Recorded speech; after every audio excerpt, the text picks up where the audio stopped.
अस्सलाम वालेकुम नाजरीन। पिछली किस्त के एंड पर आपने देखा कि अर्तुगरुल के तीनों सिपाही कारा जैसर से निकलने में कामयाब हो गए थे और एक सुरंग में दाखिल हो गए थे।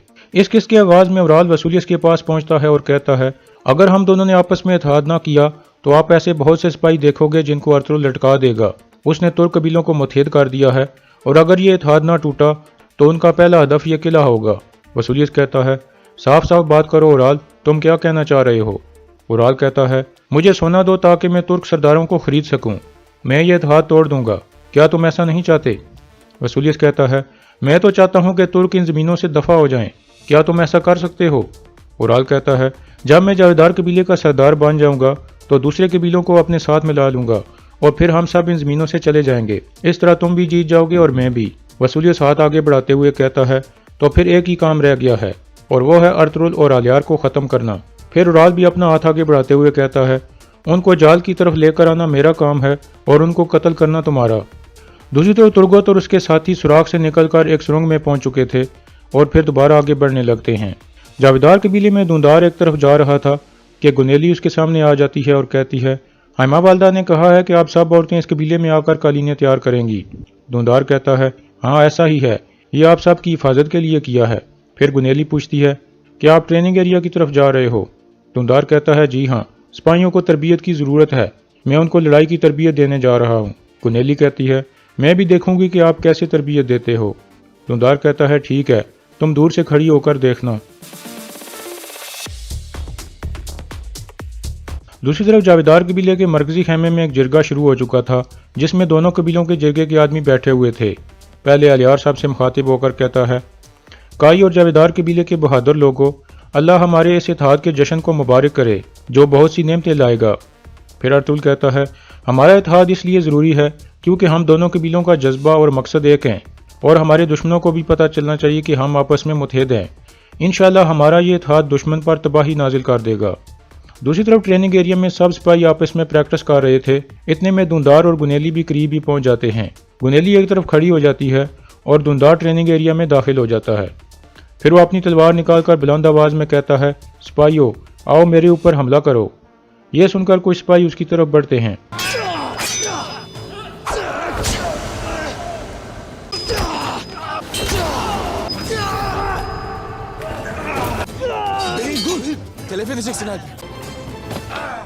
इस तरह धुंधार उन सब को हरा देता है, लेकिन जावेदार कबीले के सिपाही नाराज हो जाते हैं।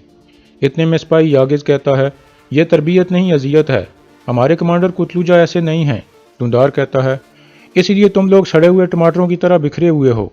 इसके बाद कुछ और सिपाही भी बोल पड़ते हैं और कहते हैं, यह किस तरह की तरबियत है, यह सही नहीं है। फिर यागिज कहता है, हम आपसे तरबियत नहीं लेंगे। यह सुनकर धुंधार गुस्से में आ जाता है, लेकिन दुआन और अब्दुर्रहमान उसे पकड़ लेते हैं। दूसरी तरफ दोनों कबीलों का जिरगा जारी था। अर्तुगरुल और आलियार आपस में इत्तेहाद और भाईचारे को कायम करने पर जोर दे रहे थे। इतने में एक सिपाही अंदर आकर कहता है, सरदार, ट्रेनिंग एरिया में सिपाही आपस में बहस कर रहे हैं। ये सुनकर सब चौंक जाते हैं, जबकि अजार खुश हो जाता है। फिर अर्तुगरुल और आलियार बाहर निकल जाते हैं। दूसरी तरफ तुर्गत और उसके साथी उस सुरंग से बाहर निकल आते हैं। तुर्गत कहता है, मैं जल्द जाकर अर्तुगरुल साहब को बताना चाहता हूँ जो हेलेना ने हमें बताया है। फिर वो तीनों अपने घोड़ों की तरफ भागते हैं। दूसरी तरफ जावेदार कबीले के सिपाही धुंधार से बहुत नाराज थे और कह रहे थे, तरबियत इस तरह नहीं होती।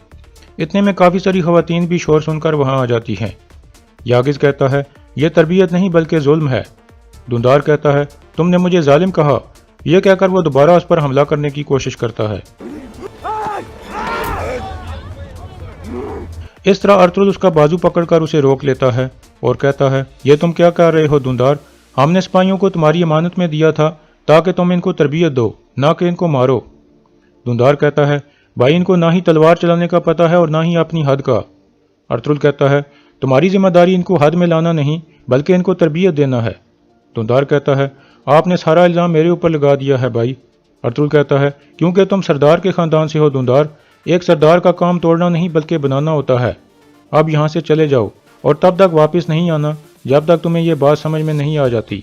यह सुनकर धुंधार वहां से चला जाता है।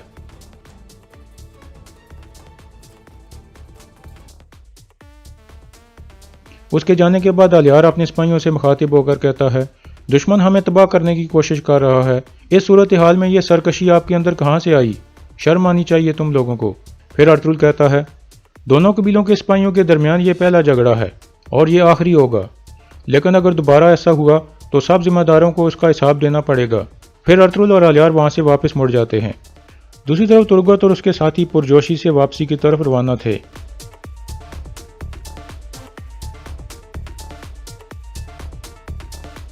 कारा जैसर में हेलेना की शादी की तैयारियां हो रही थीं। औरतें उसे तैयार करवाने में मसरूफ थीं। इतने में वसूलियस अंदर दाखिल होता है। हेलेना पूछती है, मैं कैसी लग रही हूँ? मेरी मुलाजमें बहुत मेहनत से मुझे तैयार करवा रही हैं।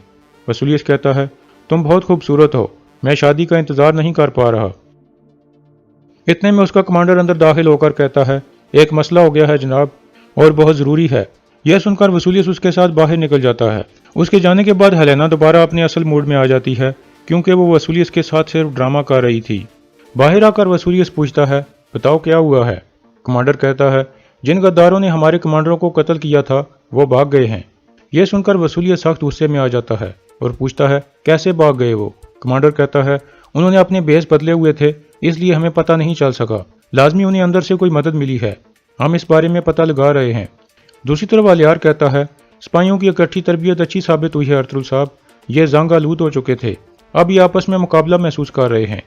अर्तुगरुल कहता है, यह ठीक है, ये एक दूसरे से मानूस हो जाएंगे, लेकिन कुछ वक्त लगेगा, मुकाबला इनको होशियार रखेगा। अलियार कहता है, धुंधार ने भी अपनी बहादुरी साबित कर दी है, ये वाज़ेह है कि वो भी आप जैसा बहादुर आदमी बनेगा। इतने में तुर्गत और उसके साथी वहां पहुंच जाते हैं। सब उन्हें देखकर खुश हो जाते हैं और पुरजोशी से उन्हें मिलते हैं। तुर्गत कहता है, अल्लाह की मदद से हमारी जिम्मेदारी मुकम्मल हो गई है सरदार। अर्तुगरुल कहता है, बहुत अच्छे मेरे शेरों। फिर वो सब बैठ जाते हैं। एक सिपाही उन तीनों को दूध पिलाता है। इसके बाद अर्तुगरुल पूछता है, तो बताओ तुर्गत, क्या सूरत हाल है? तुर्गत कहता है, काफरों के सबसे कीमती कुत्तों को हमने उनके अपने ही किले में लटका दिया है। उनके कुछ आदमियों ने हमें रोकने की कोशिश की, लेकिन हमने उनसे निपट लिया। फिर कुतुजा उनको बताता है कि ओराल भी किले में मौजूद है। तुर्गत कहता है, एक और बात सरदार, वसूलियस निकाया से हथियार मंगवा रहा है ताकि हमें इन जमीनों से निकाल सके, और वो काफिला कल किले में पहुंचने वाला है। ये सुनकर अर्तुगरुल सोच में पड़ जाता है। दूसरी तरफ धुंधार अकेला एक जगह बैठा हुआ था। गुनेली उसे देखकर उसके पास आ जाती है और कहती है, मैं कालीनों के कारखाने की तरफ दूध लेकर जा रही थी, मैंने सोचा कि कुछ आपको भी दे दूं। धुंधार कहता है, नहीं शुक्रिया। गुनेली कहती है, आप काफी गुस्से में लग रहे हो, ये पी लो, इससे आप ठंडक महसूस करोगे। धुंधार कहता है, ठीक है दे दो। फिर गुनेली कुछ दूध डालकर उसे देती है और धुंधार पीने लगता है। गुनेली कहती है, मैंने ट्रेनिंग एरिया में आपको देखा था, माशाल्लाह बहुत अच्छा लड़ते हो, कुछ भी ऐसा नहीं है जिसको आप अपनी बहादुरी से नहीं हरा सकते। फिर गुनेली वहां से चली जाती है।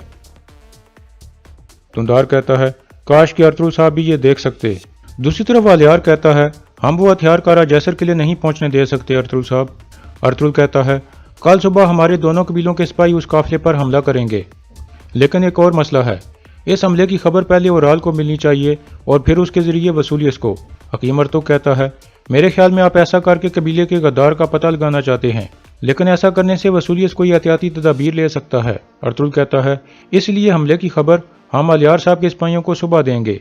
जब तक खबर वसूलियस तक पहुंचेगी तब तक हम हमला कर चुके होंगे। फिर अलियार कहता है, और हमें यह भी पता चल जाएगा कि ओराल को खबर देने वाला कुत्ता कौन है। फिर अर्तुगरुल अब्दुर्रहमान को कहता है, तुम कारा जैसर वाले रास्ते पर नजर रखना और उस आदमी का पीछा करना जो ओराल को खबर देने जाएगा। फिर सब खड़े हो जाते हैं। अर्तुगरुल कहता है, अब हमें इजाजत दीजिए अलियार साहब, ताकि सूरज गुरूब होने से पहले हम अपने कबीले में पहुंच जाएं। फिर अर्तुगरुल अपने साथियों के साथ वहां से रवाना हो जाता है। दूसरी तरफ गुनेली दूध लेकर हाइमा खातून के पास पहुंचती है। हाइमा खातून दूध पीकर उसका शुक्रिया अदा करती हैं। फिर गुनेली हलीमा और असलान को भी दूध की पेशकश करती है, लेकिन वो दोनों पीने से इनकार कर देती हैं। इसके बाद गुनेली हाइमा खातून से कहती है, अगर आपको मुनासिब लगे तो मैं आपकी खिदमत का काम करना चाहती हूँ। हाइमा खातून कहती हैं, यह तो बहुत अच्छी बात है, मुझे हमेशा तुम जैसी मेहनती खवातीन की ज़रूरत होती है। फिर हाइमा खातून सब औरतों से मुखातिब होकर कहती हैं, अब से गुनेली मेरी मावन खसूसी है, आप सब ये जान लें। यह सुनकर हलीमा बहुत परेशान हो जाती है, जबकि गुनेली बहुत खुश हो जाती है। इसके बाद रात का वक्त हो जाता है। कारा जैसर में चोलपन हेलेना के पास पहुंचती है और कहती है, किसी वक्त यह कमरा मेरा था जब मेरे बाबा गवर्नर थे। हेलेना कहती है, तो इस कमरे से आपकी अच्छी यादें जुड़ी हैं। चोलपन कहती है, अच्छी नहीं बुरी, मेरे बाबा ने तुर्कों को मवेशी चराने के लिए कुछ ज़मीन दे दी थी, इस वजह से शहंशाह ने उनको कत्ल करवा दिया था और उस हमले की सरबराही तुम्हारे बाबा कर रहे थे। लेकिन तुम ये मत सोचना कि मैं तुम्हारे बाबा पर इल्ज़ाम लगा रही हूँ, انہوں نے تو صرف اپنی ذمہ داری پوری کی تھی۔ یہ سن کر ہلینا کہتی ہے مجھے بہت افسوس ہے جو آپ کے بابا کے ساتھ ہوا۔ چولپن کہتی ہے تمہارے لیے میری نیک خواہشات ہیں، میں تمہاری شادی میں ضرور شرکت کروں گی۔ پھر چولپن وہاں سے چلی جاتی ہے۔ دوسری طرف کائی قبیلے میں حائمہ خاتون دھندار کو سمجھا رہی تھیں کہ ارطغرل تمہارا بڑا بھائی ہے اور وہ کافی مشکلات سے گزر رہا ہے، اس لیے تم اس کی باتوں کا برا مت مناؤ۔ دھندار کہتا ہے لیکن انہوں نے سب کے سامنے مجھے ڈانٹا، اب کوئی بھی میری بات نہیں سنے گا۔ اتنے میں ارطغرل بھی وہاں آ جاتا ہے اور اپنی والدہ سے کہتا ہے اگر آپ اجازت دیں تو میں اپنے بھائی سے بات کرنا چاہتا ہوں والدہ۔ یہ سن کر حائمہ خاتون اٹھ کر اندر چلی جاتی ہیں اور حلیمہ سے کہتی ہیں مجھے سمجھ نہیں آ رہی کہ دھندار نے ٹریننگ ایریا میں ایسا کیوں کیا، وہ ایسا تو نہیں ہے۔ حلیمہ کہتی ہے میں جانتی ہوں والدہ کہ اس نے ایسا کیوں کیا ہے۔ حائمہ خاتون کہتی ہیں خدا کے لیے مجھے بتاؤ حلیمہ۔ پھر حلیمہ کہتی ہے دھندار نے ایک لڑکی کو دل دے دیا ہے والدہ، اس لیے وہ اتنا مشتعل ہو گیا تھا۔ حائمہ خاتون پوچھتی ہیں کون ہے وہ لڑکی؟ حلیمہ کہتی ہے جاویدار قبیلے کی گنیلی خاتون۔ حائمہ خاتون مسکراتے ہوئے کہتی ہیں وہ اچھی لڑکی ہے، اللہ کرے ہمیں خوشی کے دن دیکھنے کو ملیں۔ پھر حلیمہ کہتی ہے لیکن والدہ ایک اور بات ہے، گنیلی خاتون اجار صاحب کی بیٹی ہے جو اورال کا سب سے خاص آدمی ہے۔ یہ سن کر حائمہ خاتون پریشان ہو جاتی ہیں۔